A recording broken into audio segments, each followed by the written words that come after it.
What's up, everybody? So some of you may be thinking, where's Evil Lee been? I haven't seen Evil Laser release a video in a long time. Well, I don't know if you've noticed, but I've changed a few things. I wanted to show you guys my new backdrop. Let's dive in and check out the new shelf. Evil.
It's small, but it's got it where it counts, kid.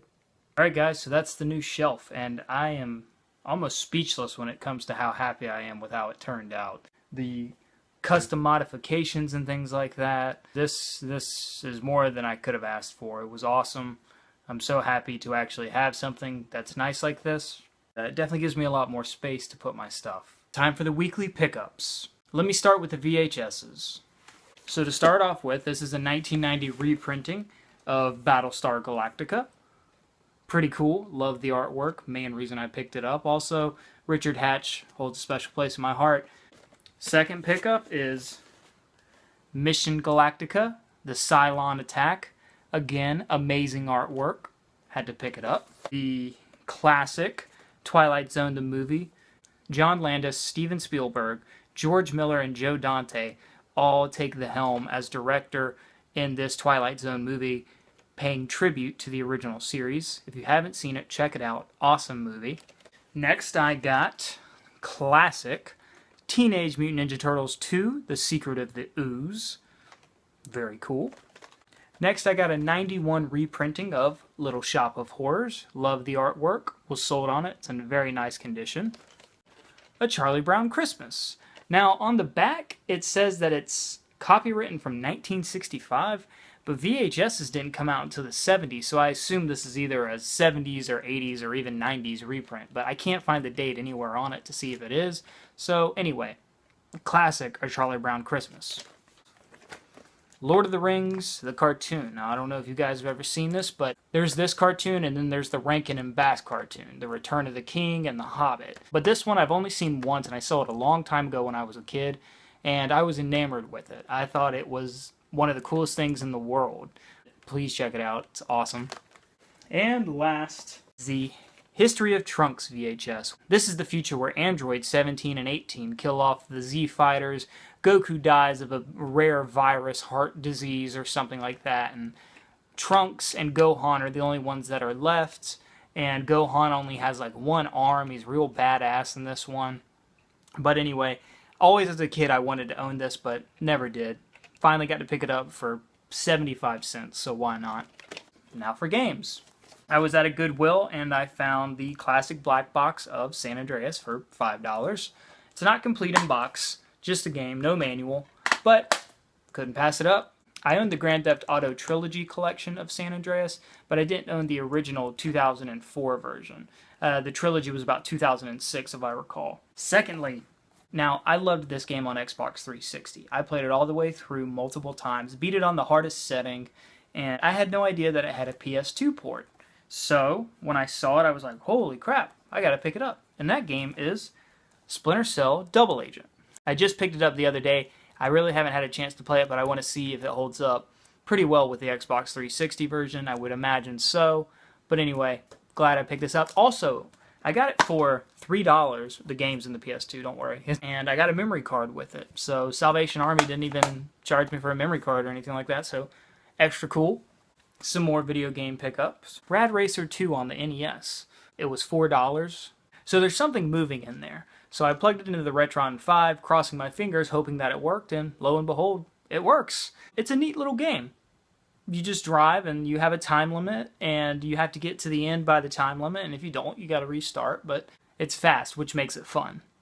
And lastly for games, I got the original Star Wars Battlefront on Xbox, complete in box, and the disc is in amazing condition. And I have been looking for the original Battlefront because it is kind of harder to find. The same video I found Battlefront, Battlefront 2, and Revenge of the Sith on the original Xbox, but I own Battlefront 2 on the original Xbox, and I own Revenge of the Sith on Xbox. So I was like, I'll pass them up, but I feel like I should have bought them, so whatever. But yeah, so original Star Wars Battlefront, this game was actually pretty hard. It was a lot harder than the second one because you could get hit from any direction from across the... Anyway, fun game. Try it out if you haven't. Next up, miscellaneous items. A ammo box that I got at a Goodwill for $6, but this thing, very sturdy, all metal, can house just about anything in it. For me, I have a plethora of wires and adapters and you name it, it's in there. But everything's wrapped up nicely, labeled so I can't lose it, but it's a fantastic place to keep things. The other half of our channel brought me a classic Maxwell House coffee. Now you know these two go together. When Audrey 2 is a little baby plant, he's placed in a Maxwell House coffee can. So, cool little, prop from the movie, even though it's not really, but that's awesome. Toys.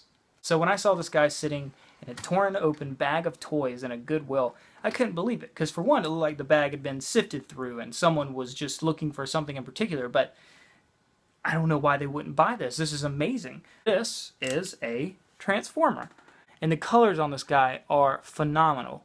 Now, he's a Decepticon, but the cool thing is over here is a rub sign.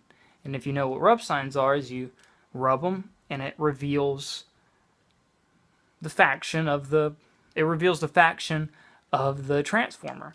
And in this case, it is a Decepticon. Of course, there's Decepticon, stickers all over the guy, so regardless, you'd know. But he was just sitting in a Goodwill, and I couldn't believe it. I was like, oh my gosh, that's awesome. And it was funny because the day before, I was looking for a jet. I was kind of just like, oh man, a jet would look really cool on the shelf or something like that. Just kind of be a vehicle, because as you can tell, I like a lot of vehicles. There's, I have a thing for vehicles. They're just cool.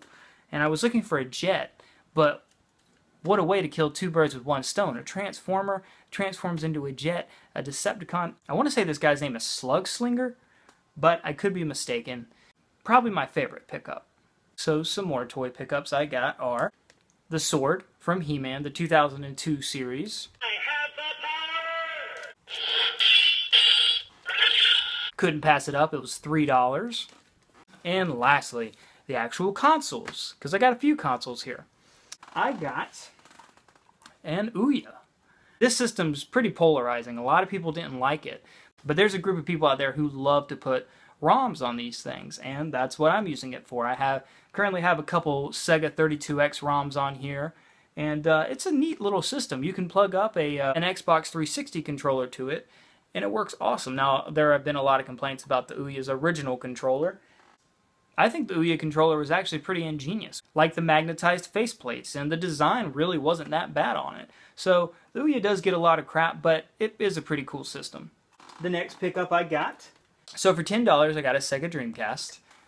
No cables, no AV, no power cable, no controllers, but $10, I couldn't pass it up. It was just sitting there all alone. It works, I'll show you right here. So I'm finally getting a chance to power on both of my Dreamcasts. You might remember in like vlog 2 or 3 I picked up a Dreamcast at a Goodwill, and I was at Goodwill and I found a compatible power cable. So I tested them both and they both power on. This one's a lot more silent than this one, but that could just be different models or anything really.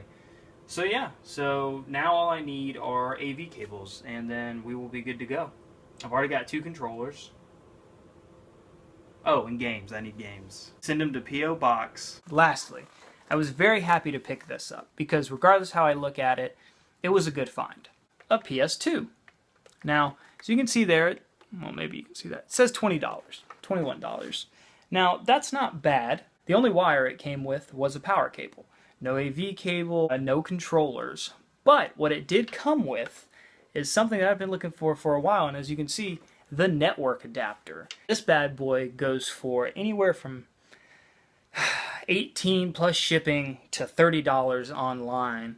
And, you know, I want to be able to hook up hard drives to my PS2, and without this you can't.